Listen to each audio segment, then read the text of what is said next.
విజయవాడలో మళ్లీ వర్షం దంచుకొడుతోంది. నాన్ స్టాప్ గా వాన పడుతూ ఉండడంతో బెజవాడ ప్రజలు గజగజ వణికిపోతున్నారు. ఇప్పటికే వారం రోజులుగా చాలా ప్రాంతాలు వరద ముంపులోనే ఉన్నాయి. ఇప్పుడు మళ్లీ వర్షం పడుతూ ఉండడంతో ఆందోళన వ్యక్తం చేస్తున్నారు అక్కడి ప్రజలు. ఇప్పటికీ కొత్తూరు, తాడేపల్లి, వైఎస్ఆర్ కాలనీ, చిట్టినగర్, ఊర్మిళ నగర్, జోజీనగర్, వాంబే కాలనీ, ఆర్ఆర్పేట, ప్రకాష్ నగర్ సహా పలు ప్రాంతాల్లో వరద ఇంకా తగ్గలేదు.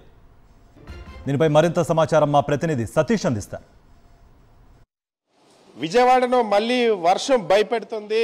ఈ రోజు రేపు భారీ వర్షాలు కురిసేటువంటి అవకాశం ఉందన్నటువంటి ఒక వార్త విజయవాడ ప్రజల్ని, ముఖ్యంగా ఇప్పటికే గత వారం రోజులుగా ముంపులో ఉన్నటువంటి సింగినగర్ పరిసర ప్రాంత ప్రజల్ని భయపెడుతుంది. ఒకవైపు బొడమేర నుండి వచ్చేటువంటి నీరు ఆగలేదు. ఇప్పుడు మనం చూస్తున్న విజువల్స్ లో వర్షం ఏ విధంగా కురుస్తూనే ఉందో పూర్తిగా విజయవాడ నగరం అంతా కూడా ఇదే పరిస్థితి కనిపిస్తుంది. విజయవాడ నగరం ఇప్పటికే సరిగ్గా ఇదే రోజు గత శనివారం నాడు ఇలాగే భారీ వర్షం కురిచింది. ఆ వర్షం దాదాపుగా 26 సెంటీమీటర్లు వర్షం కురవడం వల్ల మొత్తం విజయవాడ నగరం జలమయమైంది. కొండ చర్యలు విరుగుపడి 6 మరణించినటువంటి పరిస్థితి. మళ్ళీ ఇప్పటికి ఆ తర్వాత మళ్లీ రాష్ట్ర ప్రభుత్వం అప్రమత్తం చేయకుండా బుడమేరు గేట్లు ఎత్తడం వల్ల మొత్తం విజయవాడ నగరంలో సింగనగర్ గాని, పాయకాపురం గాని, వైఎస్ఆర్ కాలనీ గాని ఇటువంటి ప్రాంతాలన్నీ కూడా, రాజరాజేశ్వరిపేట ఈ ప్రాంతాలన్నీ కూడా ఇప్పటికీ ముంపులోనే ఉన్నాయి. ఇంకా ఆ వరద నీరు అన్నది తగ్గలేదు. ఈ నేపథ్యంలో గత 2 గంటల నుండి విజయవాడ నగరంలో మళ్లీ వర్షం కురుస్తుండడం అనేది అందరినీ ఆందోళనకు గురి చేస్తుంది. మనం చూస్తున్న పెద్ద పెద్ద అపార్ట్మెంట్లు, పొలాలు అన్ని కూడా జలమయమైనటువంటి పరిస్థితి. అపార్ట్మెంట్ల కింద పూర్తిగా నీరు ఉన్నటువంటి పరిస్థితి. ఇంకా సాధారణ జీవితం, సాధారణ పరిస్థితులు రానేటువంటి పరిస్థితి.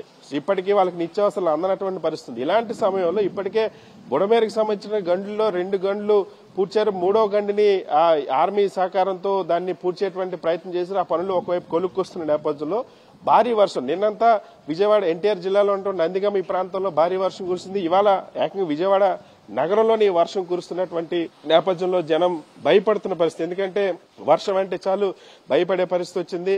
ఎందుకంటే దాదాపుగా ఇప్పటికే ఈ వరద వల్ల వచ్చినటువంటి ఆ వరద వల్ల విజయవాడ నగరం ఇంకా మునకలోనే ఉంది. 80,000 కుటుంబాలను సుమారుగా దాదాపుగా 16 డివిజన్లలో ముంచేసినటువంటి వరద ఇంకా తేరుకోలేదు. అక్కడికి ఇంకా నిత్యావసర వస్తువులు కూడా అందలేని పరిస్థితి.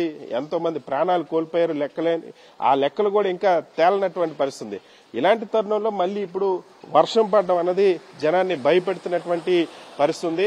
గడిచినటువంటి 2 గంటల నుండి విజయవాడ నగరం మొత్తం కూడా వర్షం కూడా కాకుండా రోడ్లు కూడా జలమయమైనటువంటి పరిస్థితి. సిటీని మళ్లీ ఆ వర్షం అంటగానే భయపడేటువంటి పరిస్థితి. విజయవాడ నగరానికి మళ్లీ ఏం జరుగుతుంది, మళ్లీ రేపు కూడా వర్షాలు పడేటువంటి అవకాశం ఉందని, ఒకవైపు వినాయక చవితి ఉన్నప్పటికీ కూడా, వినాయక చవితి పండగ అయినప్పటికీ కూడా ఆ సందడి లేకుండా మళ్లీ ఇప్పుడు ఈ వర్షం రావడంతో అటు ముంపు ప్రాంతాలతో పాటు ఇతర ముంపు లేనటువంటి ప్రాంతాల్లో ఉన్నటువంటి ప్రజలు కూడా భయపడుతున్న పరిస్థితి. ముఖ్యంగా ముంపులో ఉన్నటువంటి దాదాపు ప్రజలందరూ కూడా ఇప్పటికీ ఇంకా కూడా మళ్లీ వర్షం పడితే ఇప్పటికీ నిన్నటి నుండి మళ్లీ ఆ నీరు పెరుగుతుందని చెప్తున్నటువంటి పరిస్థితి. మరొక వైపు వర్షం కురిస్తే మా పరిస్థితి ఏంటంటే ఇప్పటికే మొత్తం ఆ దుర్గంధ భరితంగా మారింది ముంపు ప్రాంతం అంతా కూడా.